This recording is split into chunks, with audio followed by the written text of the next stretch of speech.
Bold predictions have entered Chapter 8. Bold predictions are quite simply the things you claim you believe in that you would bet your own money on. So let's go. Let's dive in. The first one tonight has to do with our two-time, some would say defending, I just say two-time national champ Georgia Bulldogs. Gresham from Kennesaw, Georgia says Carson Beck is going to break the Georgia single-season passing record with 4,300 yards, especially with the running back room being beat up. Well, first thing we have to acknowledge is this would be lofty. And then the second thing we have to ask ourselves is, well, what's the record? You don't have to go back too far. The record was set 1 year ago. Stetson Bennett, 2022. He threw for 4,127 yards. And that was 15 games because they won the national championship, of course, and won the SEC title. Now, it should be noted, Stats and Info, a.k.a. producer Jesse, tells me that 3 other Power 5 quarterbacks eclipsed that number just last year alone. So, yes, this would be lofty by Georgia standards, but, Georgia is not some cradle of quarterbacks that puts up video game numbers every year. It's not their style. That's not their MO. They may be the best program in the country right now, but that's not the way they've gone about it. So, these would not take astronomical statistical feats of strength, but it's a first-year starter at quarterback. Michael Penix, Caleb Williams, and Drake May, by the way. Those are the 3 last year. Washington, USC, and North Carolina that went above and beyond what this number would be. They are really good at wide receiver this year, and they may have the best tight end room they have the best tight end room in the country. It's not May. And the running back room, I always hesitate to say this because, Georgia's average is better than a lot of programs' special. It won't probably be the most dynamic Georgia tailback stable ever. So on the plus side, you have that. Now on the downside, if you want to call this a downside, are they going to need this? Their schedule is what it is. Are they really going to need this? Are they going to be in many knockdown, drag-out fights where Carson Beck's got to be throwing the ball in the fourth quarter? I don't know. Mike Bobo takes over as offensive coordinator.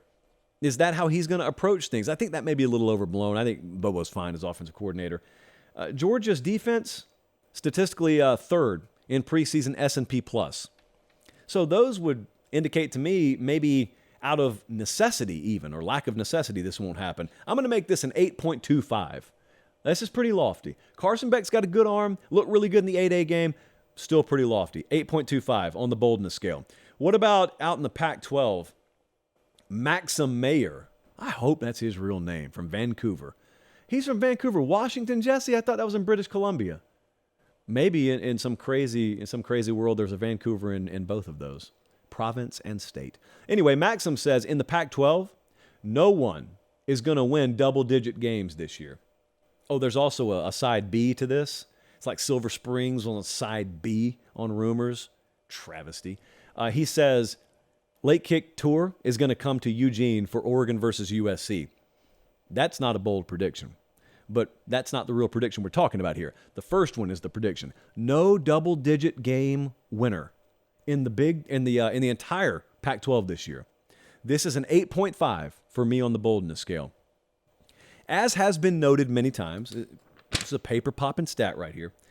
There are 6 teams. There is half a dozen of them out there that have a preseason over-under win total of 8.5 or higher. USC is at 10. So a bunch of them are bunched up in that top tier. Southern Cal's at 10, Oregon and Washington 9.5, and then they've got Utah, Oregon State, UCLA. They're all at 8.5. And then there's this big drop-off. One of them's going to win double-digit games, at least. So I'm making this an 8.5 on the boldness scale. Here's an interesting stat, though. So if you're pulling for me to be wrong, if you're pulling for total cannibalism out there in the Pac-12, of the 6 teams in that group, the 6 teams that are in the top tier, 5 of them have to play at least 4 of the 5 others.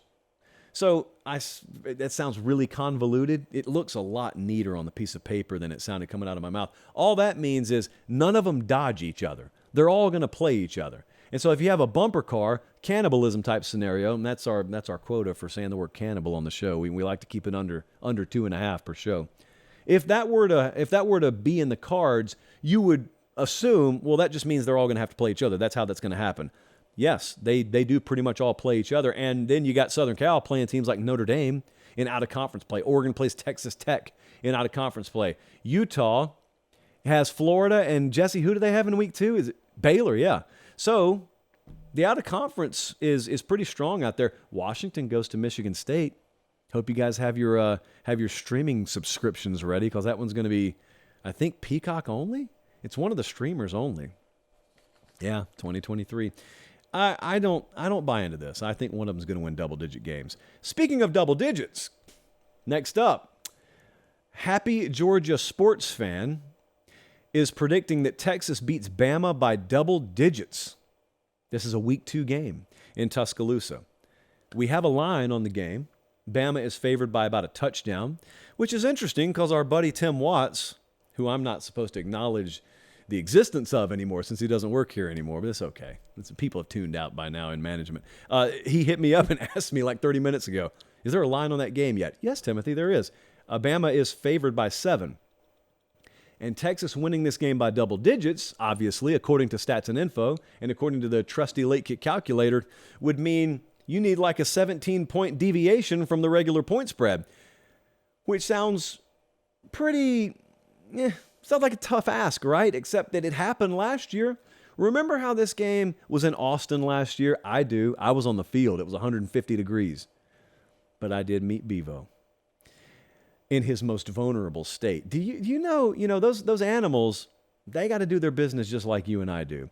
The difference is there is not a staffer that walks around behind you with a shovel for yours. Bevo has that. Do you know that? I did. I found out firsthand. I got iJosh footage of it. So last year, this game's in Austin.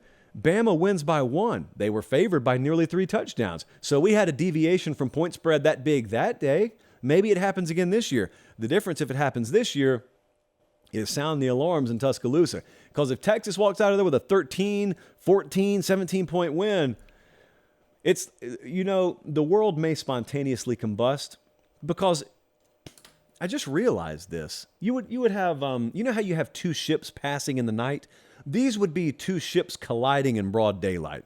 If Texas beats Bama by double digits, because that's what our man just predicted here, you have the Texas's back crowd on one street corner, and then like Jets over here, Sharks over here, you have the Bama's done crowd on the other corner, and then someone just rings the bell. Chaos ensues. Both of those things happening in one afternoon? Ugh. Good time to be in my line of work, I guess. This is an 8.5 because I don't think it's going to happen. That's not fun. I know. That's a little anticlimactic. The last time, though, it's not impossible. Let me put it that way. The last time that this big an offensive threat came to Tuscaloosa, I want to say was that 2019 LSU game. I've got a story to end all stories to tell about that game one day. It is a statute of limitations situation. That's how good the story is. I can't tell the story yet. I don't know what kind of jail I would go to, honestly. With the egregiousness of the offense that we committed that day, no one was harmed. It was a victimless crime. But that story, bookmark that. But I was there that day and watched Joe Burrow and LSU build a 33-13 lead on Bama, and it looked like they were about to run them out of the building. Now, Bama made it close late, so no one remembers that. I do. I remember it being early third quarter, and LSU's up by like 3 touchdowns, and you're saying, is this really happening? It was. Now, what I didn't just do, in case you misheard me, is compare this year's Texas to 2019 LSU. What I did say is, it's pretty rare for a home crowd at Alabama to feel truly vulnerable. It's the one thing I've picked up on going to games there. Most of the time, over the last decade and a half, those folks have walked in understanding if it's going to take something gargantuan happening for us to actually lose today. Like, they may not cover, but they're not going to lose today. But every now and then, there's an opponent that comes in that actually puts fear in their heart. They'll never admit it publicly, but they're concerned. And you can always tell by how loud that stadium is. Bryant-Denny Stadium that afternoon against LSU, unlike any time I've ever been up there. This is going to be a night game. I would bet a lot of money will be there for this one. Don't miss that one. And I doubt you will. So I'm going to make that one an 8.5. Texas by double digits, 8.5. That's pretty bold. But not the most bold thing I've ever heard. Last one for tonight. How about Brady from Mason, Ohio? He's saying Ohio State's going to have the best defense in the Big Ten this year. I don't think they are. I don't think they need to, and I don't think they are. So this is an 8.75 for me on the boldness scale. Last year, Jim Knowles' second year, they made a big jump statistically. And I don't think it's the craziest thing in the world to say they may do that again this year. I mean, defense won them the Penn State game last year. JT Tuimoloau just took over the game. And so I haven't forgotten any of that. But they were 7th in the Big Ten last year. And coming into this year, like the preseason defensive S&P Plus, they're 13th in the country, but they're 7th in the, 1, 2, 3, 4, 5. Yeah, they're 7th in the Big Ten again. So a lot of good defenses in the Big Ten. But like I said, they don't need it. They don't need to finish number 1 defensively. They just get me up there in the top 5 and have quarterback halfway pan out, and they should be the favorites to win the conference. Well, let me scratch that because I know what's coming from Ann Arbor. They'll be among the favorites to win the conference. And this would be an upset, I think. Ohio State having the top defense in the conference would be an upset. So I'm going to put it 8.5 on that one. I think the only thing more upset than that would be me as I look down at my phone and the weekly tradition has just occurred again. Cole Kubelik text during the live show. I don't know what to say at this point. It's just, I don't know what to say. I'm going to move on. It doesn't warrant a response. A Cole Kubelik text in the middle of your live show is like a baby Gronk's dad DM. You just ignore it. You just leave it unread and you move on.